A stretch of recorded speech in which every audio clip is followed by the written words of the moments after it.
보통 연말이면 산타랠리라고 해서 증시가 오르는 걸 기대하잖아요? 그런데 2025년 마지막 주는요? 와, 이건 뭐 산타가 아니라 롤러코스터를 탄 기분이었습니다. 지금부터 정말 정신없었던 이 한 주 동안 도대체 무슨 일이 있었는지 제가 속 시원하게 파헤쳐 드리겠습니다. 그래서 이걸 먼저 물어봐야 할 것 같아요. 글로벌 경제한테 과연 해피 크리스마스였을까요? 겉으로 보기엔 막 축제 분위기였는데 한꺼풀만 벗겨보면 아주 복잡한 이야기가 숨어 있었거든요. 시장이 정말이지 딱 두 얼굴이었어요. 한쪽에선 S&P 500이랑 니케이 지수가 사상 최고치를 뚫어버리면서 막 환호성이 터져 나왔는데 바로 그 옆 다른 한쪽에선 주요 통화들이 그냥 소용돌이에 휘말려서 아수라장이었죠. 완전 극과 극이었습니다. 자, 그럼 한번 제대로 파고들어 볼까요? 이 정신없는 상황을 이해하려면요, 시장을 쥐고 흔들려고 했던 세 가지 거대한 힘의 충돌을 봐야 합니다. 네, 바로 이 세 힘이 부딪히면서 이번 주 시장이 그렇게 난리가 났던 거예요. 그 첫 번째 힘은 바로 이 세계 경제라는 거대한 배의 방향을 정하는 선장들, 그러니까 중앙은행들의 엇박자입니다. 특히 세계 경제의 양대축인 미국과 일본이 서로 완전히 다른 방향으로 배를 몰기 시작했다는 게 문제였죠. 지금 보시는 이게 이번 혼란의 핵심이라고 할 수 있습니다. 미국은 이제 금리를 내려서 돈을 풀 준비를 하고 있는데 일본은 반대로 금리를 올려서 돈줄을 더 쥐겠다는 신호를 보내고 있는 거죠. 이건 뭐 두 거인이 서로 마주보고 달려오는 형국이에요. 먼저 미국 쪽 상황을 보면요, 경제가 좀 식고 있다고 판단하는 분위기예요. 인플레이션은 어느 정도 잡히는 것 같고 고용시장은 좀 불안하니까 시장에서는 이제 곧 금리 내리겠구나 하고 거의 확신하고 있죠. 결과는요? 보시는 것처럼 달러 가치가 2017년 이후에 가장 큰 폭으로 떨어지고 있습니다. 그런데 일본은 완전히 반대 상황입니다. 최근에 일본은행 회의록이 공개됐는데 거기서 지속적인 금리 인상을 이야기했다는 게 드러나면서 시장이 깜짝 놀랐어요. 계속 약세인 엔화랑 오르는 물가를 잡으려면 돈줄을 더 조일 수밖에 없다는 아주 강력한 신호를 보낸 거죠. 자, 그럼 이제 두 번째 힘으로 넘어가 볼까요? 중앙은행들이 서로 딴 길을 가는 와중에도 시장을 정말 무섭게 밀어올린 공통된 힘이 하나 있었습니다.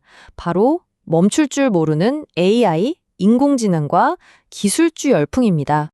와, 그 스케일이 진짜 어마어마합니다. AI 칩의 절대 강자 엔비디아가 그록이라는 스타트업을 무려 200억 달러, 우리 돈으로 약 28조 원에 사들인다는 소식이 터졌어요. 이건 그냥 돈이 많아서가 아니라 AI 시장의 주도권을 절대 뺏기지 않겠다는 의지를 보여주는 거죠.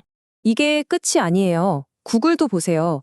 AI 데이터 센터가 전기를 엄청나게 먹으니까 그걸 감당하려고 47억 5천만 달러를 써서 아예 클린에너지 회사를 통째로 사버렸습니다. AI가 이제 기술을 넘어서 에너지 산업의 판도까지 바꾸고 있다는 걸 보여주는 명백한 증거죠. 그리고 이 AI 열풍은 어느 한 나라만의 얘기가 아니었어요. 미국에선 마이크론 같은 반도체 회사가 실적 대박을 터뜨렸죠. 한국에선 삼성전자, SK하이닉스 주가가 급등했죠. 일본 정부는 AI 지원 예산을 4배나 늘렸죠. 중국에선 AI 챗봇 더바오 주간 사용자가 1억 5천만 명을 넘었대요. 말 그대로 전 세계가 AI라는 엔진 하나로 뜨겁게 달아오른 겁니다. 자, 이제 세 번째 힘입니다. 이렇게 중앙은행들의 엇갈린 정책과 이글이글 타오르는 AI 엔진이 정면으로 꽝 하고 부딪히니까 그 충격파가 아시아 통화 시장을 그대로 덮쳤습니다. 결국 각국 정부가 직접 시장에 뛰어드는 아주 급적인 상황까지 벌어졌죠. 특히 일본 엔화의 움직임은 정말 한편의 드라마 같았어요. 보세요. 22일에 달러당 157엔을 넘어가면서 엔화 가치가 뚝 떨어지니까 바로 다음 날 정부가 가만 안 있겠다고 구두 경고를 날렸죠. 그리고 24일에 일본은행이 금리를 더 올릴 수 있다는 신호를 딱 주니까 엔화가 순식간에 강세로 돌아서서 155엔대까지 내려왔습니다. 말 그대로 정책 신호 하나에 환율이 널뛰기를 한 겁니다. 한국은 상황이 더 긴박했습니다. 원달러 환율이 1,485원 가까이 치솟으면서 연중 최고점을 위협하니까 대통령실에서 직접 나섰어요. 말이 아닌 행동으로 보여주겠다. 시장에 던지는 경고 메시지 치고는 정말 강력하고 직접적이었죠. 그 경고의 효과가 어땠는지 이 그래프가 아주 명확하게 보여줍니다. 단 하루 만에 원화 가치가 30원 넘게 폭등했어요. 이게 지난 3년여 만에 하루 상승폭으로는 가장 큰 거였거든요. 정부의 개입 의지 하나가 시장의 흐름을 그냥 180도 바꿔버린 거죠. 자, 이렇게 세 가지 거대한 힘이 서로 부딪히고 뒤엉켰습니다. 그렇다면 이 혼란의 한 주가 이제 곧 시작될 2026년을 앞둔 우리에게 대체 어떤 메시지를 던지고 있는 걸까요? 핵심을 정리하면 이렇습니다. 세 가지 힘이 서로 싸우고 있는 거예요. 첫째, 미국은 엑셀을 밟고 일본은 브레이크를 밟는 중앙은행들의 엇박자.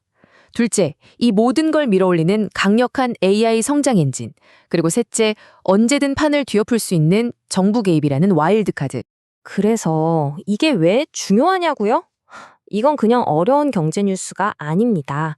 이 거대한 힘들의 싸움이 여러분의 투자 수익률부터 우리가 해외에서 사오는 물건들 가격까지 모든 것에 직접적인 영향을 주기 때문이에요.